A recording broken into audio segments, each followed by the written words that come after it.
क वर्ग और विसर्ग ये सब के सब कहां से बोले जा रहे हैं? कंठ से बोले जा रहे हैं। क्वेश्चन पूछेगा निम्नलिखित में से कंठ मूलक क्या है या विसर्ग का उच्चारण स्थान क्या है? आप तुरंत कहेंगे विसर्ग का जो उच्चारण स्थान है वो कंठ है और आ का उच्चारण स्थान कंठ है। पूरे क वर्ग का मतलब क ख ग घ अंग, इनका उच्चारण स्थान कहां है? आप तुरंत कहेंगे कि कंठ है। अगले पे आते हैं। अगला एक आप सुनिएगा, इचुय शानाम तालु, इचुय शानाम तालु, इचुय शानाम तालु यानी ई, ध्यान दीजिएगा, ई बड़ी ई, चू का मतलब चौवर्ग, य आपका य अंतस्थ व्यंजन जो है पढ़ा रहे हैं अभी, य और तालव्य श जिसे बड़ा श कहते हैं, ये उच्चारण स्थान है तालव्य, उच्चारण स्थान है तालब। इचु ईशानाम तालु यानी ई बड़ी पूरा चौवर्ग, च छ ज झ इय और य और श ये कहां से बोले जाते हैं? ये तालव्य हैं, तालु से बोले जाते हैं, तालु से बोले जाते हैं। क्लियर हो गए? अब आते हैं ऋटुर्षाणाम मूर्धा, ऋटुर्षाणाम मूर्धा। तो ऋटुर्षाणाम मूर्धा जब आप कहते हैं तो री टू यानी ट वर्ग, र और मूर्धन्य श, ऋटुर्षाणाम मूर्धा यानी ये मूर्धन्य से बोले जाते हैं, मूर्धन्य है। यानी निम्नलिखित में से कौन सा वर्ड मूर्धन्य है? तो आप कहते हैं री पूरा ट वर्ग, र और मूर्धन्य श, ये कहां से बोले जा रहे हैं? आप कहते हैं ये बोले जा रहे हैं मूर्धन्य से।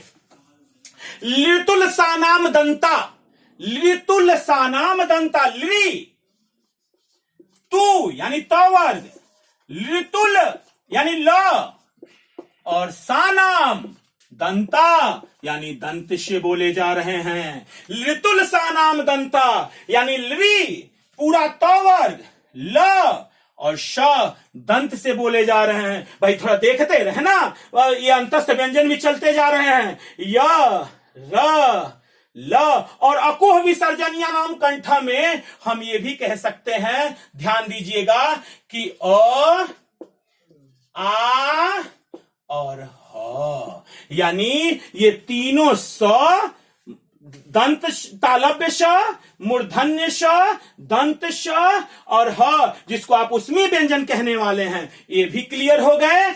आपके य र ल भी क्लियर हो गया और व जब आएगा तो वो दंतोष से तो हम बोली ले जाएंगे उसको, तो उसकी चिंता भी रोक के रखिए आप।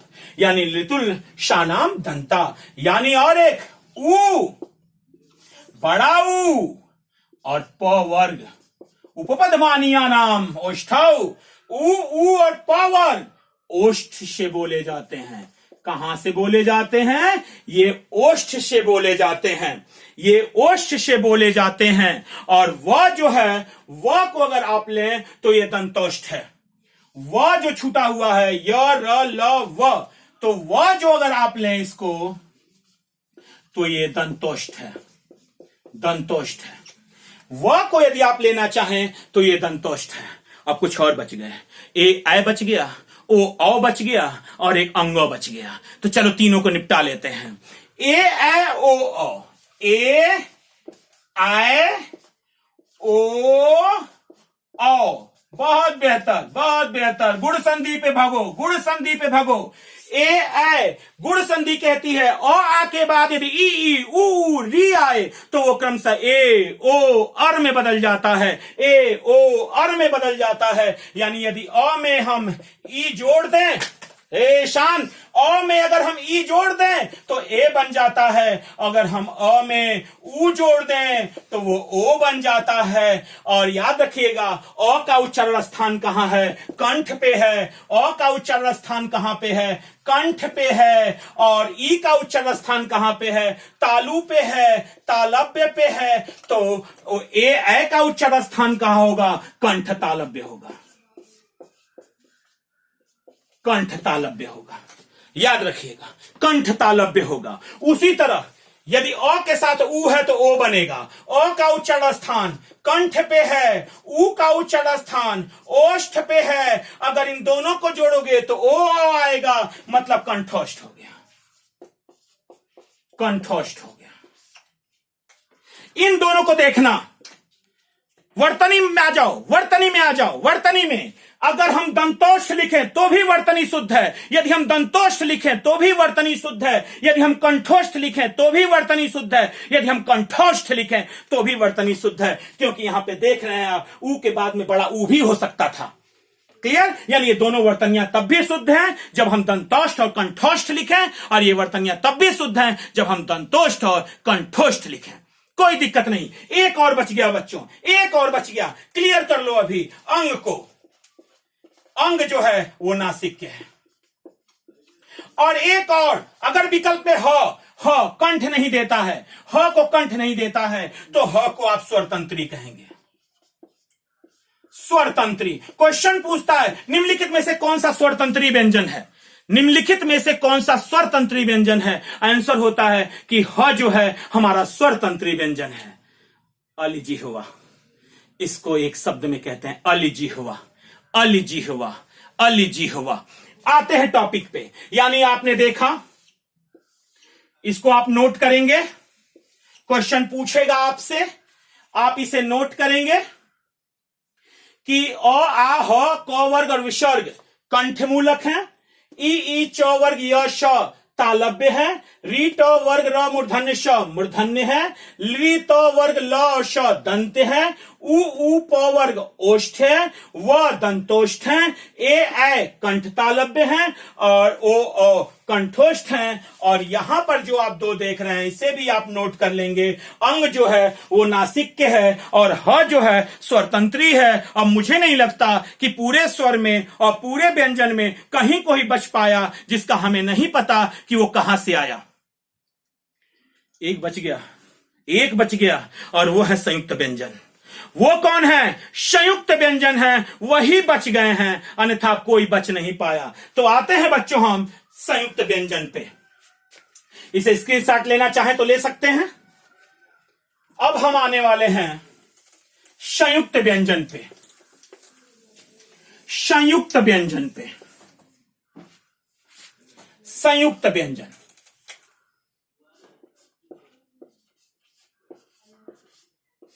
संयुक्त व्यंजन, संयुक्त व्यंजन 4 हैं, आप जानते हो। संयुक्त व्यंजन की संख्या 4 है। छ,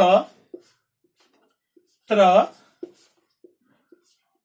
अज्ञा और श्र। छ, त्र, अज्ञा, स में हलंत क और मूर्धन्य श से छ बना है, हलंत त और र से त्र बना है, हलंत ज और इया से अज्ञा बना है, और हलंत श तालव्य श और र से मिलके स्र बना है।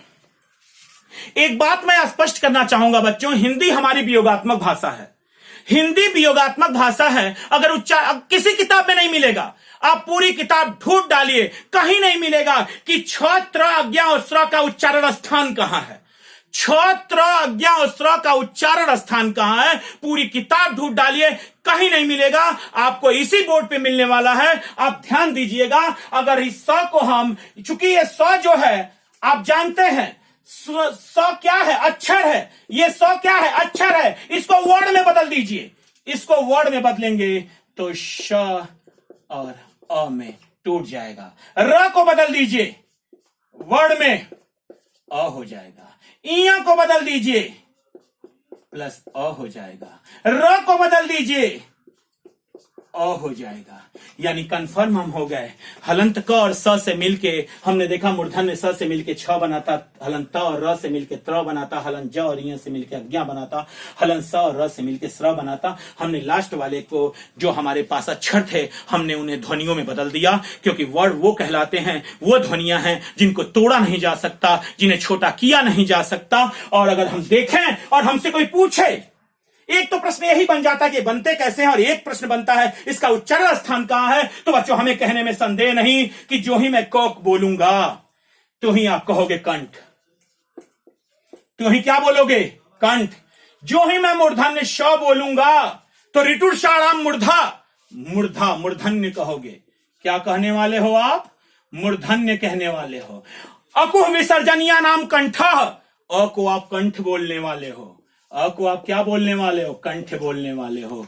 तो हम आपसे पूछें कि छ का उच्चारण स्थान कहां है? कंठ मूर्धन्य कंठ है।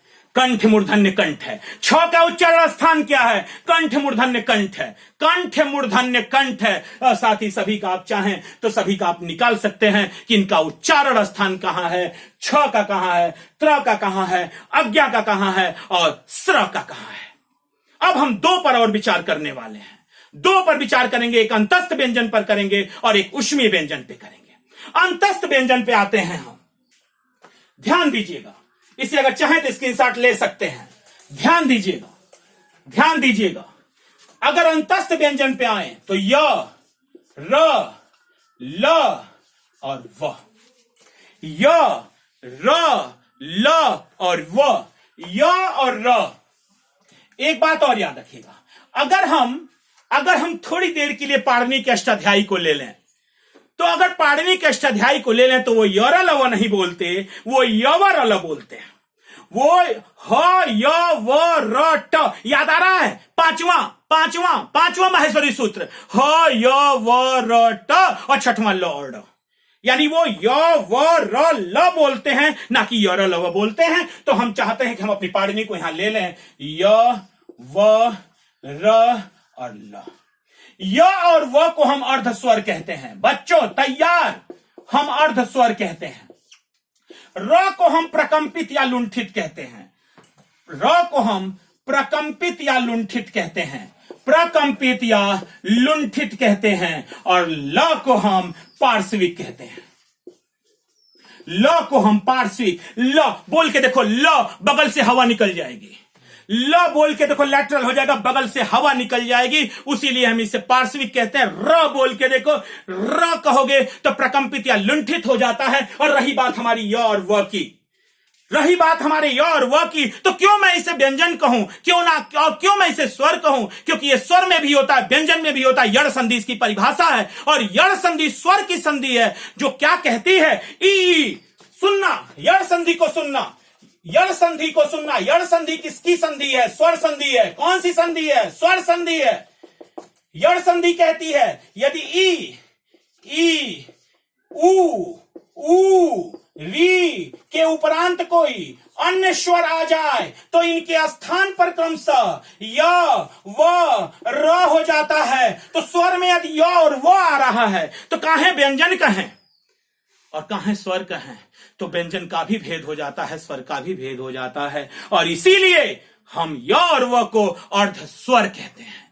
य और व को, क्योंकि आप ही ने कहा था स्वर संधि में कि स्वर और स्वर मिलते हैं तो स्वर का उत्पादन होता है। यहां तो हम देख रहे हैं स्वर और स्वर मिलने के बाद य और व का उत्पादन हो जा रहा है। अतः और रही बात री की, तो री हिंदी में नहीं आती। री जो है संस्कृत का शब्द है, और यदि किसी शब्द के साथ री जुड़ा हुआ है तो यकीन मानना दोस्तों, वो तत्सम शब्द है, तद्भव हो ही नहीं सकता, तद्भव हो ही नहीं सकता, वो तत्सम शब्द है। यानी य और व आप देख रहे हैं बच्चों, आपने देखा कि य और व को अर्ध स्वर कहते हैं, र को प्रकंपित या लुंठित कहते हैं और ल को हम पार्श्विक कहते हैं।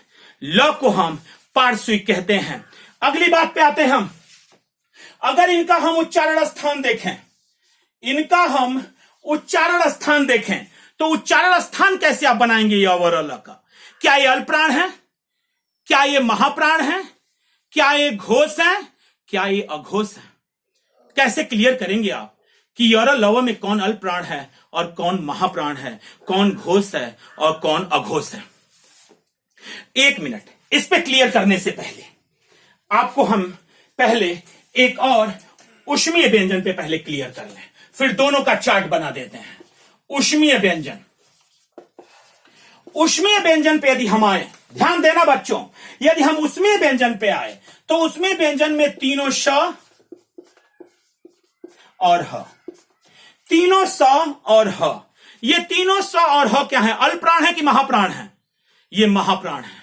ये कौन से हैं? ये महाप्राण हैं। और ये तीनों अघोष हैं।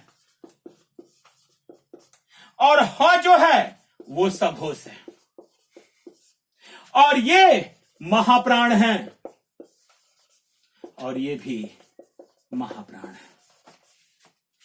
अघोष है, सघोष है, और ये महाप्राण है, और ये भी महाप्राण है। तीनों को ये तालव्य श है, मूर्धन्य श है, दंत श है, और ह को हम स्वरतंत्री व्यंजन के अंतर्गत भी लाते हैं, और कंठ मूलक के भी अंतर्गत हम लाते हैं उन्हें। और दूसरी चीज है, एक चीज और, उष्मीय व्यंजन के बाद, ये ध्यान दे दीजिएगा, उष्मीय व्यंजन के बाद हम आते हैं एक चीज और। अब आपसे हम पूछते हैं ताड़न जात वर्ण कौन से हैं? ताड़न जात, ताड़न जात वर्ण निम्नलिखित वर्णमाला में से ताड़न जात वर्ण है। गड़बड़ हो गया, पहली बार सुना ताड़न जात, चलो नहीं आता। फिर हम पूछते हैं निम्नलिखित में से कौन से विकसित व्यंजन है?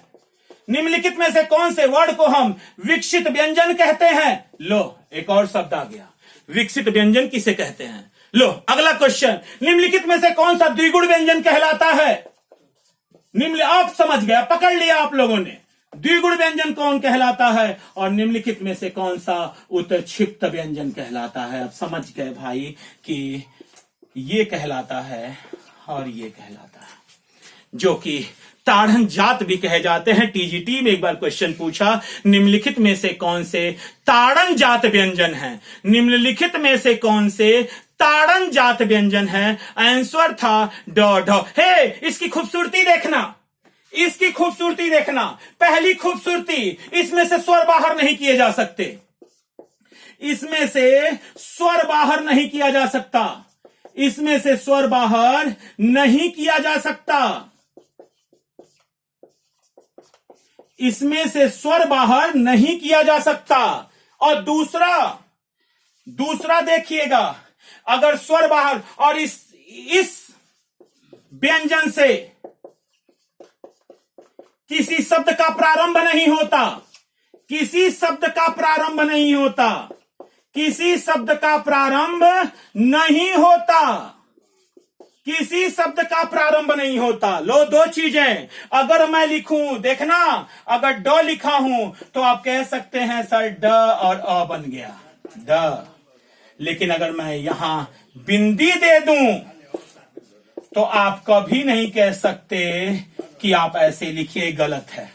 क्यों गलत है? क्योंकि एक ही वर्ड पे दो चिन्ह कैसे बन सकते हैं?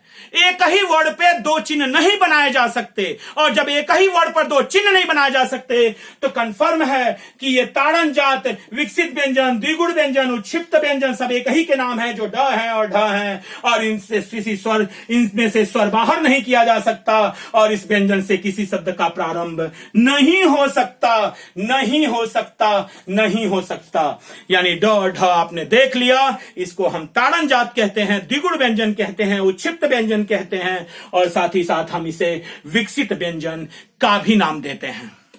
अतः आपने स्वर देखा, व्यंजनों में आपने अल्पप्राण महाप्राण देखा, अघोष सघोष देखा, आपने सभी व्यंजन और सभी स्वरों का अपना उच्चारण स्थान देखा, आपने अंतस्थ व्यंजन देखा, आपने उष्मीय व्यंजन देखा, आपने संयुक्त व्यंजन देखा। अब कहां से क्वेश्चन आएगा? जो भी क्वेश्चन आएगा वो यहीं से आएगा और इसी बोर्ड से आएगा। एकदम निश्चिंत रहिएगा, इस बोर्ड से वो बाहर जाने वाला नहीं है, बाहर जाने वाला नहीं है। तो अब लास्ट पॉइंट हम लेंगे, लास्ट पॉइंट लेंगे। चलिए, स्वर कितने हैं बोलते जाइए। स्वर कितने हैं हिंदी वर्णमाला में? स्वरों की संख्या 11। अयोगवाह व्यंजन कितने हैं? अयोगवाह व्यंजन, अयोगवाह व्यंजन हमने समझाया आपको, अयोगवाह व्यंजन है 2। आप कुल व्यंजनों की संख्या कितनी है? व्यंजन कितने हैं? 33। अंतस्थ व्यंजन कितने हैं? अंतस्थ व्यंजन कितने हैं? अंतस्थ व्यंजन 4। संयुक्त व्यंजन कितने हैं? संयुक्त व्यंजन कितने हैं? आपने कहा 4। उष्मीय व्यंजन कितने हैं? उष्मीय व्यंजन कितने हैं? आपने कहा 4।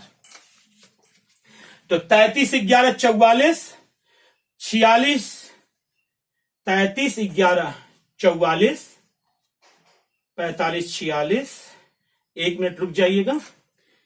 स्वर है हमारे पास 11। अयोगवाह व्यंजन की संख्या हमारे पास 2 है। अयोगवाह व्यंजन हो गए। व्यंजनों की संख्या 33 है। हमारे पास अंतस्थ व्यंजन जो है वो 4 हैं। हमारे पास उसमी व्यंजन जो है वो 4 हैं। 46, 11, 13, 11, 44, 45, 46, 4, 50 और 2, 52। 4, 50 और 2, 52। एक बार और हम इसे क्लियर करते हैं। एक बार और क्लियर करते हैं। स्वरों की संख्या कितनी आपके पास है? स्वरों की संख्या हो गई 11। व्यंजन कितने हो गए आपके पास?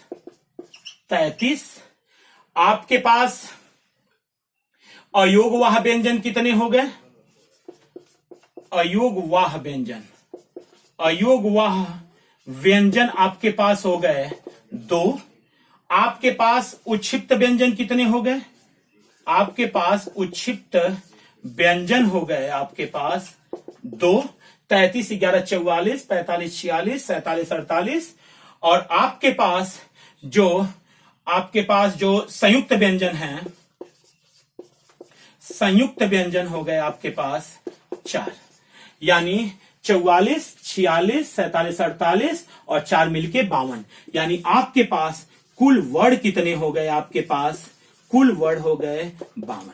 यानी हिंदी वर्णमाला में कुल वर्णों की जो संख्या है वो 52 है। हिंदी वर्णमाला में कुल वर्णों की संख्या 52 है। और एक दिन अगला वीडियो, इस पे जितने प्रश्न पूछे गए हैं वर्णमाला पे, एक एक प्रश्नों पर हम निगाह डालेंगे और साथ ही विराम चिन्हों का प्रयोग अगले वीडियो में आप तक पहुंचेगा। और इस चैनल को सब्सक्राइब करना ना भूलें, शेयर और बेल बटन को प्रेस करें। और फिर मिलते हैं अगले वीडियो में। जय हिंद।